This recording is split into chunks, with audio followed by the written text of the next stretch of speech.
మన Chiranjeevi vascular and multi specialty hospital దేశంలోనే best vascular and endovascular facilities and all multi specialty care. Suman TV ప్రేక్షకులకు నమస్కారం.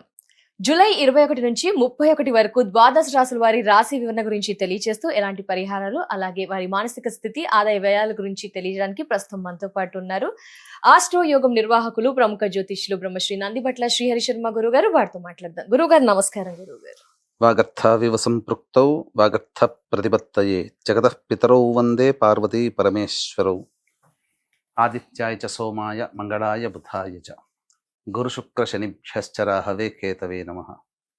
శృంగేరి జగద్గురు పీఠాధిపతులకి కంచి పీఠాధిపతులకి నమస్కారములు తెలియచేసుకుంటూ కార్యక్రమాన్ని ప్రారంభిద్దాం. గురువు గారు, మరి జూలై 21 నుంచి 31 వరకు మేషరాశి వారికి ఎలా ఉండబోతోంది? మేషరాశి వారికి ప్రధానంగా ఈ జూలై నెల 21వ తారీఖు నుంచి 31వ తారీఖు వరకు ఉన్నటువంటి గ్రహం యొక్క స్థితిగతులను బట్టి చూసినట్లయితే ప్రధానంగా శని భగవానుడు 27వ తారీఖు నుంచి వక్రీకరించి కుంభరాశిలోకి వెళుతున్నాడు.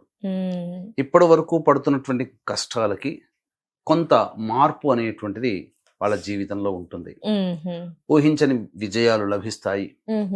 అలాగే సోదరుల నుంచి కొంత కోఆపరేషన్ అనేటువంటిది, మేనమామల నుంచి కొంత కోఆపరేషను, అలాగే విడిపోయినటువంటి బాంధవ్యాలు అన్ని మళ్ళీ కలుసుకోవడం లాంటివి జరుగుతాయి. అయితే ప్రధానంగా ఉద్యోగస్తులు జాగ్రత్త పడాల్సినటువంటి పరిస్థితి. కాబట్టి ఈ శని మారాడు కదా అని చెప్పేసి చాలా మంది ఎక్కువగా ప్రయత్నాలు చేస్తూ ఉంటుంటారు. కాకపోతే ఉద్యోగ కారకుడైనటువంటి రవి అనుకూలంగా లేడు. కావున ఆ రకంగా ఇబ్బందులు అనేటువంటి ఎదుర్కొనే అవకాశాలు ఎక్కువగా ఉంటాయి. కాబట్టి ఉన్న సంస్థల్లోనే కొనసాగే ప్రయత్నము, నూతన వ్యాపారం అనేటువంటిది చేయకుండా ఉండడం చేసుకుంటే చాలా మంచి స్థితిగతులు కలుగుతాయి. అలాగే బుధుడు 22వ తారీఖు వరకు యోగిస్తాడు. కానీ 23వ తారీఖు నుంచి రుజుమార్గంలో వెళ్తాడు. అప్పటి వరకు వక్రీకరించి ఉండి రుజుమార్గంలో 23వ తారీఖు నాడు వెళ్తున్నటువంటి కారణం చేత కొంతమంది తెలిసిన వాళ్ళ వల్ల నష్టపోయేటువంటి అవకాశాలు ఎక్కువగా ఉంటాయి. కాబట్టి ఎప్పుడు పడితే అప్పుడు ఎవరికి పడితే వారికి అడగంగానే డబ్బులు ఇవ్వడం కానీ, మాట సహాయం చేయడం కానీ, జామీందారుగా అంటారు కదా, గ్యారంటీయర్గా అస్సలు ఉండకూడదు. మధ్యవర్తిత్వం వహించి డబ్బులు లేదా ఇంకేదన్నా సంబంధించినటువంటి వ్యవహారాల్లో తలదూర్చితే మొదటికే మోసం వస్తుంది మేషరాశిలో జన్మించినటువంటి వాళ్ళకని గుర్తుపెట్టుకోవాలి.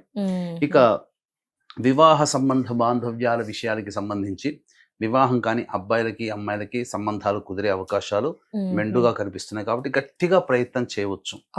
ఇక దాంపత్య సమస్యలు కూడా తొలగిపోయి ప్రేమికులు కావచ్చు, దంపతులు కావచ్చు, అనురాగము ప్రేమతో ఆప్యాయతగా ఉంటారు ఈ మేషరాశిలో జన్మించినటువంటి వారు. ప్రధానంగా అన్ని విధాలుగా యోగకరంగా ఉండేటువంటిది ఈ శని మార్పు వల్ల కాస్త ఊరట కలిగించేటువంటి ఫలితాలు. ధనపరంగా మాత్రం ఖర్చులు అధికంగా ఉంటాయమ్మా, ఏమాత్రం కూడా సందేహపడాల్సినటువంటి అవసరం లేదు. ఇక వాక్కుని అదుపులో పెట్టుకోగలిగితే ఈ మేషరాశిలో జన్మించినటువంటి వారికి కాస్త అన్ని విషయాల్లో ఉపశమనం లభిస్తుంది. ఇంటా బయట వచ్చేటువంటి సమస్యల నుంచి బయటపడగలిగేటువంటి అవకాశం ఉంటుంది. కాబట్టి ఈ విధంగా ప్రయత్నం చేయవచ్చు. సంతానం కోసం ఎదురు చూసే వ్యక్తులకి చక్కటి సత్సంతాన బాధ్యత యోగము కలుగుతుంది. ముఖ్యంగా విద్యార్థులు బాగా కష్టపడితే తప్ప ఫలితం అంటే వాళ్ళకి ఎలా ఉంటుందనంటే కష్టపడ్డందుకు వాళ్ళు ఏదైనా ఒక కాలేజీలో సీట్ సంపాదించుకో అనుకున్న కాలేజీలో అప్పటి వరకు ఉండి వీళ్ళ దగ్గరికి వచ్చేసేసరికి విథేళ్ళలో పెడతారు. అంటే ఆగమని దాని అర్థం. అంటే ఇలా మానసిక సంఘర్షణ విద్యార్థులకి ఎక్కువగా ఉంటుంది. అలాగే ఓవరాల్ గా చూసుకున్నట్లయితే ఈ మేషరాశిలో జన్మించినటువంటి వారికి ఎవరికైనా కానీ ప్రతిదీ కూడా ఒక పరీక్ష లాగా ఉంటుంది. అంటే కొంతకాలం పని అవుతున్నట్టు ఉంటుంది, కొంతకాలం పని కాదు. ఇలా కొంత మానసికమైనటువంటి సంఘర్షణతో ఇబ్బందులు పడేటువంటి అవకాశం ఎక్కువగా ఉంటుంది. కాబట్టి జాగ్రత్తలు పాటించాలి. పెద్దవాళ్ళ సహాయ సహకారాలు, అలాగే దైవానుగ్రహాన్ని పొందే ప్రయత్నం చేయాలి. ఎందుకనంటే గ్రహ సంపత్తి విషయంలో గనక చూసుకున్నట్లయితే రాహు యోగిస్తున్నాడు, శుక్రుడు యోగిస్తున్నాడు. ఈ యొక్క 2 గ్రహాలే ప్రధానంగా బలంగా ఉన్నాయి. మిగతా గ్రహాలన్నీ కూడాను అనుకూలంగా లేవు. ఆల్మోస్ట్ శని 27వ తారీఖు కాబట్టి చాలా మటుకు రోజులు జరిగిపోతాయి. కాబట్టి కొంత యోగిస్తాడు. మిగతా ప్రధానమైనటువంటి గ్రహాలు అనుకూలంగా లేనప్పుడు పరిహారాలు చేసుకోక తప్పదమ్మా. ఎందుకంటే దైవానుగ్రహం లేని మనిషి మనం అనుకున్నంత మాత్రాన ఏది జరగకుండా ఉండదు, జరిగేది జరుగుతుంది. కానీ మనకు ఇబ్బంది జరిగేటువంటి అవకాశాలు ఉన్నప్పుడు దైవానుగ్రహం ఉంటే ఆ ఇబ్బంది పడే శాతం తక్కువ ఉంటుంది తప్ప పూర్తిగా ఇబ్బంది తొలగిపోతుందని మాత్రం మనం చెప్పలేం. ఇది ఈ యొక్క విషయాన్ని వీక్షించేటువంటి సుమన్ టీవీ ప్రేక్షకులు గమనించుకోవాలి. 21 నుంచి 31 వరకు ఏంటి మానసిక స్థితి, ఆదాయ వ్యయ ఖర్చులు ఎలా ఉంటాయి రోజులన్నీ కూడా? తప్పకుండానమ్మా. ఎందుకంటే మన వ్యూవర్స్ ఈ సంబంధించిన రాశి ఫలితాలని ఫాలో అయ్యేటువంటి వ్యూవర్స్కి ఎక్కువగా ఈ ప్రపంచంలో మనిషికి డబ్బుతోనే ప్రధానమైనటువంటిది. ఎందుకంటే అన్ని సమస్యల్లో ఎక్కువగా సమస్యల్ని డబ్బు ద్వారానే తీర్చుకుంటాం. కాబట్టి ప్రతిరోజు ఆదాయ వ్యయాలు, మానసిక స్థితి ఎలా ఉంటుందో తెలియజేసే ప్రయత్నం చేస్తున్నాం. అయితే వీక్షించేటువంటి ప్రేక్షకులు కూడా ప్రధానంగా ఈ యొక్క జూలై 15వ తారీఖు నుంచి 23వ తారీఖు వరకు కూడా వారాహి నవరాత్రులు.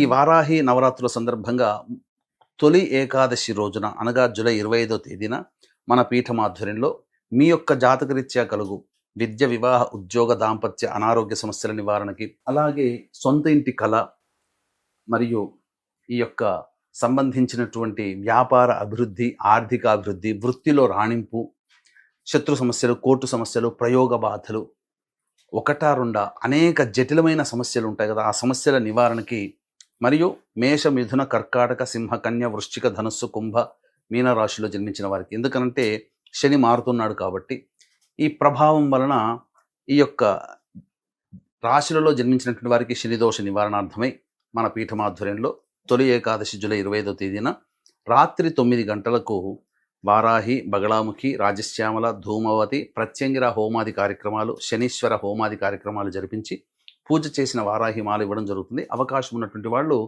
జూలై 25వ తేదీ రాత్రి 8 గంటల లోపల మీరు గోత్రనామాదులు నమోదు చేసుకోవచ్చు. తప్పకుండా. ఎలా ఉండబోతున్నాయి గురుగారు? ప్రధానంగా 21, 22, 23 ఈ తేదీలలో ధనాదాయం చాలా చక్కగా ఉంటుందమ్మా. అవసరానికి తగ్గట్టుగా, ఖర్చులకి తగ్గట్టుగా డబ్బు సమకూరుతుంది. సంతోషంగా విందులు, వినోదాల్లో కుటుంబ సభ్యులతో పాలు పంచుకుంటారు. అలాగే జీవిత భాగస్వామిని సంతోష పెట్టే ప్రయత్నం చేస్తారు. తద్వారా కుటుంబం ఆనందంగా ఉంటుందని చెప్పవచ్చు. ఇక 24, 25, 26 ఈ తేదీలు కీలకం. మానసికమైన ప్రశాంతత ఉండదు. ఏ పని చేసినా ఒక జిగ్జాగ్ లాగా ఉంటుంది. ఖర్చులు అధికంగా ఉంటుంటాయి. కాబట్టి ఈ రోజున పెట్టబడేటువంటి ఖర్చుల శాతాన్ని తగ్గించుకుంటే ప్రాక్టికల్గా చాలా మటుకు సేఫ్ సైడ్లో ఉంటామని చెప్పవచ్చు. ఇక 27, 28 ఈ తేదీల్లో కనుక చూసుకున్నట్లయితే ప్రధానముగా సంతానముతో విభేదాలు, సంతాన మూలకంగా సమస్యలు, ఖర్చులు ఎక్కువగా ఉంటుంటాయి. కాబట్టి లౌక్యంగా వ్యవహరిస్తూ అంటనట్టుగా 2 రోజుల పాటు ఉంటే చాలా మంచిది. ఖర్చులు కూడా అధికంగా ఉంటాయని చెప్పవచ్చు. అలాగే ఆస్తి సంబంధమైనటువంటి వ్యవహారాలకి చర్చకు వస్తాయి. ఇక 29, 30, 31 ఈ తేదీలు చాలా అనుకూలము. అన్ని విధాలుగా యోగదాయకంగా ఉంటుంది. చేసేటువంటి ప్రతి పని పేరు ప్రతిష్టలు కలుగుతాయి. చక్కగా యోగిస్తుంది.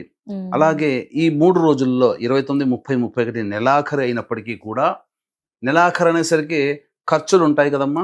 కానీ ఆ ఖర్చులకు ఏదో రకంగా డబ్బు సహాయం అందుతుంది. అయ్యో మంత్ ఎండ్ కదా అని చెప్పి బాధపడాల్సినటువంటి అవసరం లేదు. కాబట్టి అన్ని విధాలుగా ప్రశాంతంగా ఉంటుందని చెప్పవచ్చు. గురువు గారు, మరి ఎలాంటి పరిహారాలు పాటించాలి అంటారు మేషరాశి వారు? ఈ మేషరాశిలో జన్మించినటువంటి వారు ఈ యొక్క 21వ తారీఖు నుంచి 31వ తారీఖు వరకు ప్రతిరోజు కూడాను సుబ్రహ్మణ్య భుజంగ స్తోత్రము, అలాగే దత్త అష్టకము రోజుకి 3 సార్లు పారాయణం చేస్తే చాలా సమస్యలు తొలగిపోతాయి. అవకాశం ఉంటే ఎలాగో జూలై 25వ తేదీన తొలి ఏకాదశి రోజున రాత్రి 9 గంటలకి ప్రారంభమయ్యే సర్వదోష నివారణ పూజల హోమాల్లో మీరు 8 గంటల లోపల గోత్రనామాదులు నమోదు చేసుకోవచ్చు. తప్పకుండా. ధన్యవాదాలు గురువు గారు. రాశి వివరణ అండ్ పరిహారాలు తెలియజేసిన. నమస్కారం గురుగారు. సర్వం శ్రీ ఉమామహేశ్వర పరబ్రహ్మార్పణమస్తు. సో వ్యూయర్స్ చూసారు కదా, గురువు గారి ఆధ్వర్యంలో జూలై 25న తొలి ఏకాదశి రోజున వారాహి అమ్మవారి పూజలో, హోమంలో మీరు కూడా గోత్రనామాన్ని నమోదు చేసుకోవాలనుకుంటే కనుక స్క్రీన్ పై నెంబర్ ఉంటుందండి. మిగతా వివరాలని తెలుసుకోవచ్చు. నమస్కారం.